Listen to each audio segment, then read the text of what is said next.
Hasta las 14, El Interactivo.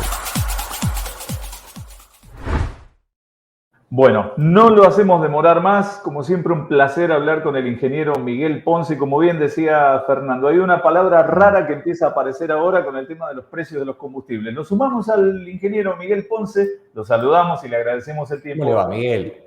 Qué alegría escucharlos, qué alegría verlos también. Igualmente, bienvenido, gracias. Mi compañero hablaba acerca de una palabra que para muchos es medio rara, ¿no? Resenflación, Miguel. ¿Qué significa esto? Con el tema de los precios de los combustibles, las estaciones de servicio en realidad. Claro, yo estoy diciendo que cuando el presidente de la nación nos anunció que entrábamos en 2 o 3 meses de estanflación, o sea, estancamiento, eso implica no caída, pero tampoco no crecimiento, con alta inflación, yo había planteado que me tiraba en palomita a firmarle ya eso, porque en realidad lo que está ocurriendo es, sin la N, receflación, o sea, recesión, caída de nivel de actividad, caída de consumo con niveles inflacionarios elevados. Esto que se está viviendo en términos generales, también ya se está viviendo en las estaciones de servicios. Yo cada vez que voy a cargar, y muchos amigos que están en el tema, me llaman por teléfono para decirnos la caída que está habiendo en el consumo producto. Algunos decían por el tema de los precios. Yo creo que más que por el tema de los precios es por la caída de nivel de actividad. Es decir, si usted produce menos, si usted se transporta menos, si hay menos carga para transportar, todo lo que está vinculado a los niveles de actividad económica y al consumo, al caer esto, automáticamente cae el consumo de naftas y también de gasoil. Por eso es que muchos dicen que estamos a punto de tener un año con superávit comercial, tal vez récord. ¿Por qué? Bueno, es un superávit comercial, yo diría, no virtuoso, porque esencialmente no está planteado a partir de aumentar grandemente nuestras exportaciones, sino a partir de 2 elementos. Uno, el pisar las importaciones, y otro, el hecho concreto que vamos a tener más saldo exportable de combustible, por el hecho de haber terminado el gasoducto por un lado, pero por otro lado, que los niveles de consumo dentro del país, como bien lo estamos relatando y ustedes han traído el tema, están cayendo. Por eso es que esto no es que hay una explosión exportadora, sino que lo que hay es un impacto sobre los niveles de intercambio comercial vinculados a esta receflación a la que estamos haciendo referencia. Miguel, y si tenemos que hablar, me encanta el término ciudadano de a pie, quiero decirlo. Sí. Para el ciudadano de a pie, ¿en qué le impacta que haya una receflación en el tema naftas? ¿Escasez? ¿Aumentan los precios? No. Los precios, por supuesto, que han aumentado muy fuerte. Ha habido un proceso de recuperación de la tarifa y de la rentabilidad de las empresas petroleras desde ya.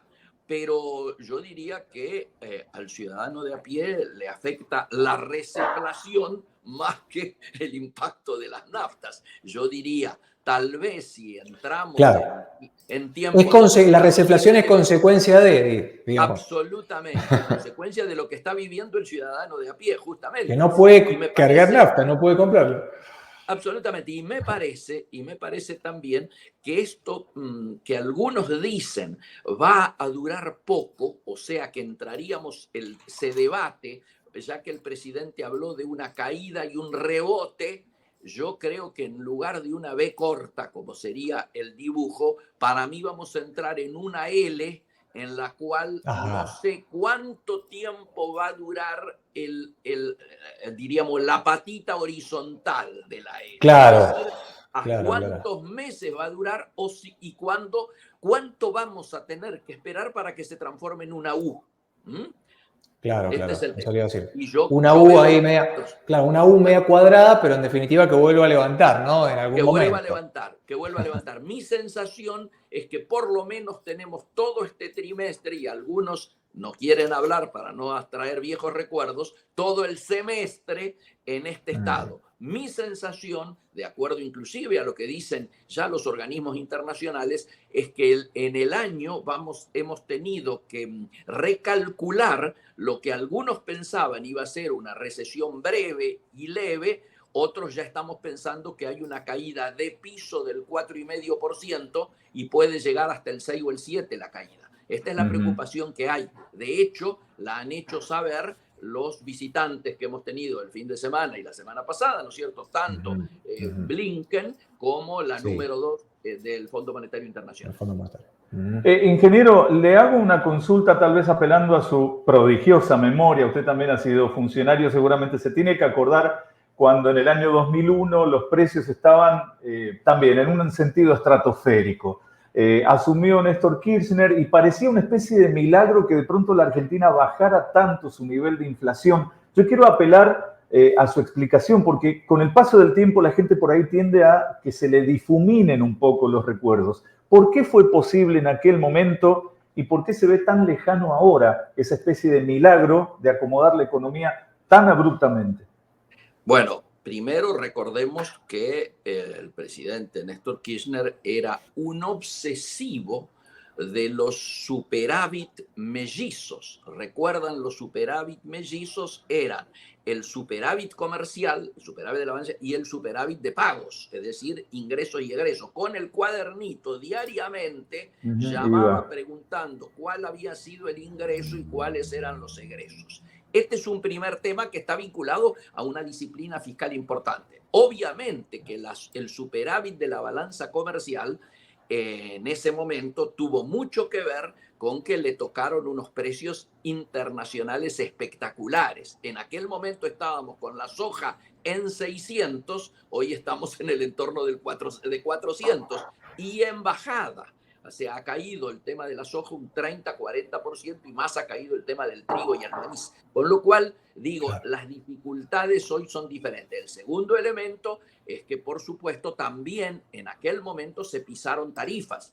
Había un control muy férreo sobre todo lo que tuvo que ver con tarifas públicas que al estar subsidiadas impedían saltos que luego impactasen en precios y en la inflación.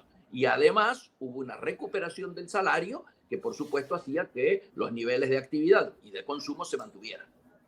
Bien. Miguel, le quiero hacer una pregunta, transmitir más que nada, que está haciendo acá un usuario que nos está mirando.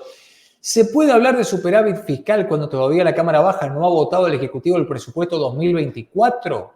Muy buena pregunta. Muy buena pregunta. Yo coincido. Acá nos estamos enorgulleciendo del superávit fiscal de enero. De hecho, el presidente, y en un reportaje desde Washington, en uno de los canales amigos, volvió a decir que en un mes habían logrado el superávit fiscal positivo, ¿no es cierto? Y sin aclarar que esto se debe a 3 elementos centrales. La variable de ajuste ha sido pisar las jubilaciones que están en el peor nivel de su historia, pisar los envíos, los giros a las provincias, directamente los giros provinciales. De hecho, estamos en un conflicto con todas las provincias. Y tercero, pisar las importaciones, porque pese al BOPREAL, ¿no es cierto?, al bono para definir el stock, resolver el tema del stock, el flujo todavía no está normalizado, porque no están accesibles los dólares para el MULC, que es el Mercado Único Libre de Cambio, es decir, los dólares a valor oficial,